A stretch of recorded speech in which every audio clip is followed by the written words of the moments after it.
అలాగే నా పేరు మైత్రావు అక్కడ మన ఛానల్ ప్రకారం మన ఛానల్ సబ్స్క్రైబ్ చేసుకోకపోతే ఇప్పుడు సబ్స్క్రైబ్ చేసుకోండి. పక్కనే ఉన్న బెల్ ఐకాన్ తీసి ఆల్లో పెట్టుకోండి. నా ఫర్దర్స్ మిస్ అవ్వకుండా చూడొచ్చు. చాలా మంది చూస్తున్నారు కానీ సబ్స్క్రైబ్ చేసుకోవట్లా. So please try to subscribe and click the bell icon also.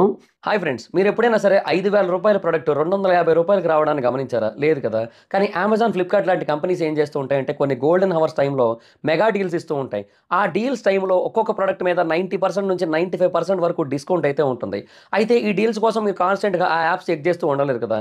కానీ మీకోసం నేను వాటన్నిటిని కూడా కాన్స్టెంట్గా చెక్ చేస్తూ ఉంటాను. అండ్ దాంట్లో ఎప్పుడు ఏ డీల్ పెట్టినా కూడా ఇమీడియట్గా మీకు ఆ ప్రోడక్ట్ని అయితే షేర్ చేస్తాను. మీరు ఇమీడియట్గా ఆ ప్రోడక్ట్ని పర్చేస్ చేయొచ్చు దాని నుంచే. అండ్ అంతేకాదు కొన్ని ఎక్స్ట్రాడినరీ ప్రొడక్ట్స్ ఉంటాయి, వాటిని మీరు బయట ఎక్కడ కూడా చూడరు. వాటి గురించి కూడా నేను మీకు షేర్ చేస్తాను. మీరు సింపుల్గా చేయాల్సింది ఒకటే, కింద డిస్క్రిప్షన్లో మన టెలిగ్రామ్ ఛానల్ లింక్, మన వాట్సాప్ ఛానల్ లింక్, మన ఇన్స్టా బ్రాడ్కాస్ట్ ఛానల్ లింక్ ఉంటాయి. వీటిలో మీరు ఏ యాప్ ఎక్కువగా వాడతారో ఆ యాప్కి సంబంధించిన లింక్ మీద క్లిక్ చేసి ఆ యాప్లో ఉన్న మన ఛానల్ని ఫాలో అవ్వండి. దాంట్లో రెగ్యులర్గా చాలా ప్రొడక్ట్స్ అయితే మీకు అప్డేట్ అవుతూ ఉంటాయి. అండ్ ఆ ప్రొడక్ట్స్లో మీకు ఏది నచ్చినట్టయితే దాన్ని మీరు కొనుగోలు చేయొచ్చు వెంటనే. సో డిస్క్రిప్షన్లో లింక్స్ ఉన్నాయి, వెంటనే ఫాలో అవ్వండి. సో నిన్న జరిగిన ఆసియా కప్ ఫైనల్ మ్యాచ్లో ఇండియా, పాకిస్తాన్ తలపడ్డాయి. అండ్ ఆ మ్యాచ్లో పాకిస్తాన్ చిత్తుగా ఓడిపోయింది. ఏదో ఫస్ట్ 10 ఓవర్లు మాత్రం కొంచెం బాగా ఆడారు. ఆ తర్వాత మళ్ళీ ఓల్డ్ పాకిస్తాన్ అంటే ద రియల్ పాకిస్తాన్ క్రికెట్ అనేది బయటకు వచ్చిందనమాట. ఫస్ట్ 10 ఓవర్లో నాకు తెలిసి వేరే టీముల్లో లేదంటే ఇండియన్ క్రికెట్ టీంలో ఇన్స్పైర్ అయ్యి ఆడారేమో. తర్వాత ఇంక ఒరిజినల్ పాకిస్తాన్ క్రికెట్ అయితే వచ్చేసింది అనమాట. సో వాళ్ళ భాషలోనే చెప్పాలంటే ఇలా పడిపోయింది అనమాట. సో హ్యారిస్ రాఫ్ చెప్తా ఉంటాడు కదా, అలా పడిపోయింది అనమాట. సో వాళ్ళ జీడిపి పడిపోయినట్టు, వాళ్ళ మనుషుల మీద వాళ్ళే రాకెట్ పడేసుకున్నట్టు అట్లా వాళ్ళు కూడా పడిపోయారు అనమాట తర్వాత. సో తక్కువ స్కోర్కి ఆల్అౌట్ అయిపోయింది. అండ్ ఇనీషియల్గా ఇండియా వికెట్లు కొంచెం గట్టిగా పడినప్పటికీ కూడా ఆపరేషన్ సింధూర్ ఆ మధ్య చేసినట్టు ఆపరేషన్ తిలక్ ఇవాళ తిలక్ వర్మ చేశాడు మన తెలుగోడు. సో ఒక ఆపరేషన్ లాగా చేసినట్టే చేసి మ్యాచ్ని అయితే గెలిపించాడు. ఫెంటాస్టిక్ క్రికెట్ ఆడాడు. సో శివం దుబే కూడా బాగా ఆడాడు, అప్రిషియేట్ చేయాలి. సంజు శాంసన్ కూడా బాగా సపోర్ట్ చేశాడు. ఇవన్నీ జరిగాయి. సో ఓవరాల్గా టీం అయితే విన్ అయింది. ఇండియా అయితే కప్పు కొట్టేసింది. ఒక మంచి థ్రిల్లింగ్ మ్యాచే, ఎందుకంటే కొన్ని బాల్స్ మిగిలి ఉండగా మాత్రమే గెలిచింది కాబట్టి definitely that is you know fantastic win అని చెప్పొచ్చు. ఒక మంచి ఇండియన్ ఫ్యాన్ ఎలాగైతే ఎక్స్పెక్ట్ చేస్తారో అలాగే మ్యాచ్ అయితే వచ్చింది. అండ్ అలాగే గెలిచాం కూడా. సో మ్యాచ్ రావడం అండ్ గెలవడం రెండు మనకు బాగా నచ్చాయి. సో ఇవన్నీ కూడా ఓకే. పాకిస్తాన్ ఓడిపోయింది యాజ్ ఇట్ ఈజ్. అక్కడ టీవీ సెట్లు పగిలిపోయి ఉంటాయి. పీకే ఎంకేపీ అని చెప్పి ఒకటి ఉంటుంది, పాకిస్తాన్కి నాకు అవసరం అని చెప్పి అది ఒకటి ఉంటుంది. సో అది మళ్ళీ ట్రెండ్ అయ్యింది. అదంతా యాజ్ ఇట్ ఈజ్ అట్లా నడుస్తూ వచ్చింది. అది వాళ్ళు ఏంటంటే వాళ్ళు గజనీ మహమ్మద్ కంటే దారుణంగా తయారయ్యారు. వాడు పాప దండయాత్ర చేస్తానే ఉన్నారు కానీ వాళ్ళు గెలవట్లేదు. సో ఎనీహో వాళ్ళైతే అట్లా కంటిన్యూ అయ్యారు. అయితే అంతా గెలిచారు, అంతా ఓకే. అయితే అంతా అయిన తర్వాత ఒక విషయం అయితే జరిగింది, అది కొంచెం కాంట్రవర్షియల్గా మారింది. అదేంటంటే ఇప్పుడు ఆసియా కప్ ట్రోఫీ ఏదైతే ఉందో, ప్రజెంటేషన్ సెరమనీలో ట్రోఫీ ఇస్తారు కదా, ఆ ట్రోఫీని టీమిండియా తీసుకోవడానికి నిరాకరించింది. దానికి కారణం ఏంటంటే ఆ ట్రోఫీని ఇచ్చేది ఎవరంటే, అంటే ప్రజెంట్ చేసేది ఎవరంటే ఏషియన్ క్రికెట్ కౌన్సిల్ ప్రెసిడెంట్ అయిన మోషిన్ నాక్వీ. ఈ మోషిన్ నాక్వీ అనే పర్సన్ ఏంటంటే PCB chairman, Pakistan cricket board chairman, అలాగే పాకిస్తాన్ యొక్క ఇంటీరియర్ మినిస్టర్ కూడా. సో ఆబ్వియస్లీ పాకిస్తాన్తో బాగా ఏమంటారు, పాకిస్తాన్లోని వన్ ఆఫ్ ది మోస్ట్ ఏమంటారు ఇన్ఫ్లుయెన్షియల్ అంటే అంత పెద్ద పదాలు వాడాల్సిన అవసరం లేదు పకోడీగాళ్ళ కోసం.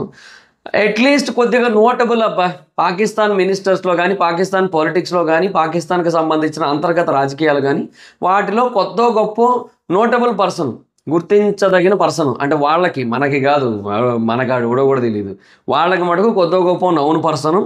అండ్ ఏషియన్ క్రికెట్ కౌన్సిల్, ఇప్పుడు ఏషియన్ క్రికెట్ కౌన్సిల్ అంటే ఏషియన్ టీమ్స్ ఉన్నాయి కదా, లైక్ ఇండియా, పాకిస్తాన్, బంగ్లాదేశ్, శ్రీలంక, ఇవన్నీ కూడా అందులో ఉంటాయి. సో ఏషియన్ క్రికెట్ కౌన్సిల్ ఉంది కదా, దానికి కూడా అతనే ప్రెసిడెంట్, ఆ మహానుభావుడే ప్రెసిడెంట్.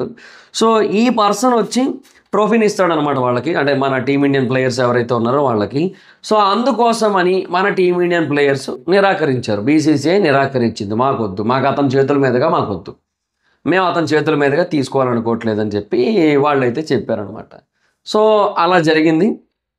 అండ్ ఈ విషయాన్ని బీసీసీఐ అఫీషియల్స్ కూడా తెలియజేశారు. బీసీసీఐ సెక్రటరీ అయిన దేవజిత్ సైకి ఏమన్నారంటే, ఏఎన్ఐతో మేము ఏషియా కప్ని ఏసీసీ చైర్మన్ చేతుల మీదుగా తీసుకోవట్లేదు, ఎందుకంటే అతను పాకిస్తాన్ యొక్క one of the most main political లీడర్స్లో ఒకరు కదా అని చెప్పారు.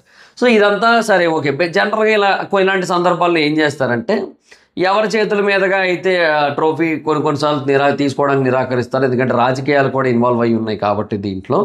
సో అలాంటప్పుడు ఏం చేస్తారంటే, ఈ రాజకీయాలతో సంబంధం లేని వ్యక్తులు ఎవరైతే ఉంటారో వాళ్ళ చేతుల మీదుగా ట్రోఫీ అయితే ఇస్తారనమాట. సో వాళ్ళ చేతుల మీదుగా ట్రోఫీ ఇప్పిస్తారు. తర్వాత వాళ్ళు సెలబ్రేషన్స్ చేసుకుంటారు, గెలిచిన టీము అదంతా నడుస్తుంది.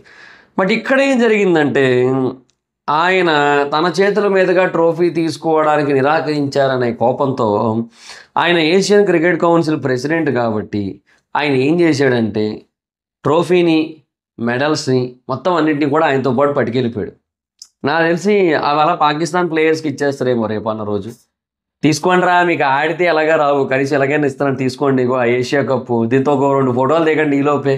ఎలాగ మనం గెలవలేమో చేయలేము, మన వల్ల చేత కాదు, పాకిస్తాన్ కంట్రీకి మనం ఏషియా కప్పు తేలేము, మరి ఇంకా ఇలాగైనా తెద్దాం, మనకు వాళ్ళు అవకాశం ఇచ్చారు ఆ ఇండియన్ ప్లేయర్స్ బీసీసీఐ ఆ కప్పును మనం తెచ్చేసుకోవడానికి. చూడండి వాళ్ళు అలా అనబట్టే కదా ఇప్పుడు నేను తెచ్చేయగలిగాను. ఏదో దొరికిందే ఛాన్స్, ఫోటోలు దిగండి, అందరూ ఒక ఫోటో దిగి పోజ్ ఇవ్వండి. లేదంటే అదేదో వరల్డ్ కప్ మీద మిచెల్ మార్ష్ కాళ్ళు పెట్టి ఫోటోలు దిగాడు కదా, అలా మీరు కూడా ఏషియా కప్ మీద కాళ్ళు పెట్టి ఫోటోలు దిగండి. కావాలంటే తర్వాత అడుక్కుంటే వాళ్ళకి ఇచ్చేద్దాంలే, ముందైతే అట్లా ఫోటోలు దిగేయండి, ఓ పని అయిపోద్ది, మనం గెలిచామని ప్రౌడ్నెస్ ఉంటుంది. అండ్ ఇంకొకటి, మన పిల్లలకి మనం అన్ని అబద్ధాలు చెప్పాలి కదా పాకిస్తాన్ పిల్లలకి. అంతెందుకు మొన్న జరిగిన యుద్ధం ఏదైతే ఉందో దాని గురించి కూడా మొన్న ఫేక్ ఆర్టికల్స్ అన్ని రాసి పుస్తకాల్లో పెట్టేసి పాకిస్తాన్ పిల్లలందరికీ కూడా యుద్ధంలో పాకిస్తానే గెలిచిందని చెప్పి మనం చూపించేస్తున్నాం కదా. ఇప్పుడు కూడా అలాగే చేద్దాం, ఆసియా కప్ పాకిస్తానే గెలిచిందని చూపించేద్దాం. అందరూ తలా ఒక ఫోటో దిగండి, ఆ ఫోటోలన్నీ ఒక పుస్తకాల్లో వేసేసి ఆదివారం ఏవో పేపర్లు ఉంటాయి కదా పాకిస్తాన్లో, ఆల్ ఆదివార్ హసప్ అని చెప్పి ఏదో ఉంటాయి కదా, సో ఆ పేపర్లో వేసేద్దాం. వేసేసి మొత్తానికి మనమే గెలిచాం, మనదే కప్పు, మనదే పై చెయ్యి, పాకిస్తాన్ జీత్ గయా అని చెప్పి చేద్దాం మనం. కానివ్వండి అట్లాగా.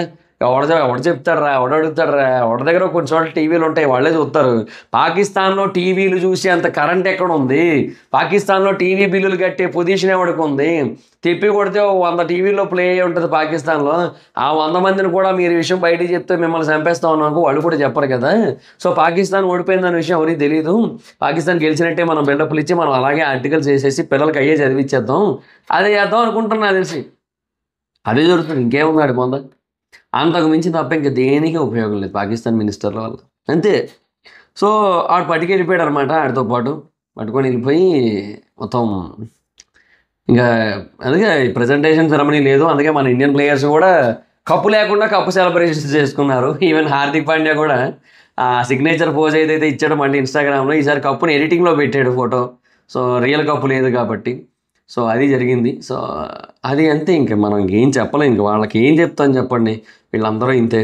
సో ఆయన అయితే పట్టుకెళ్ళిపోయాడు. సో ఆయన అదే అంటాడు అనమాట, ఇట్ ఈస్ సో అన్ఫార్చునేట్ ఇలా చేయడం అనేది. So as soon as possible అవి ఇండియాకి రిటర్న్ అయ్యేలాగా మేము ప్రయత్నం అయితే చేస్తాము. ఇండియన్ ప్లేయర్స్కి అవి చేరాలి, ఇండియన్ టీమ్కి ఆ కప్పు చేరాలి. సో చూస్తాం, మేము దానికి తగ్గట్టుగా డెసిషన్ తీసుకుంటాం. అండ్ నవంబర్లో ఐసీసీ కాన్ఫరెన్స్ ఉంది దుబాయ్లో. సో ఆ కాన్ఫరెన్స్లో మేము ఒక సీరియస్ అండ్ స్ట్రాంగ్ ప్రొటెస్ట్ అయితే పెడతాము ఐసీసీ చైర్పర్సన్కి అగెనిస్ట్గా. అతను చేసింది ఏదైతుందో అది కంప్లీట్గా రాంగ్ అని చెప్పి మేము మాట్లాడతామని చెప్పారు. సో అది పరిస్థితి అనమాట. సో ఇనీషియల్గా ఎవరికి అర్థం కాలేదు డిలే అవుతుంటే ప్రజెంటేషన్ ఎందుకు డిలే అయిందని చెప్పి. బట్ తర్వాత ఏంటంటే సో అతను నక్వీ అనే పర్సన్ కప్ ఇవ్వాల్సి ఉంది. సో అది వీళ్ళకి నచ్చక అలా చేశారనమాట. So once presentation ceremony begin అయిన తర్వాత వాళ్ళు ఇండివిజువల్ ఏమంటారు అవార్డ్స్ అయితే తీసేసుకున్నారు. యాక్చువల్గా కుల్దీప్ యాదవ్, అభిషేక్ శర్మ, తిలక్ వర్మ వీళ్ళందరూ వాళ్ళ అవార్డ్స్ అయితే తీసేసుకున్నారు. And runner up Chakri Pakistan captain Salman ఆగా కూడా తీసేసుకున్నాడు.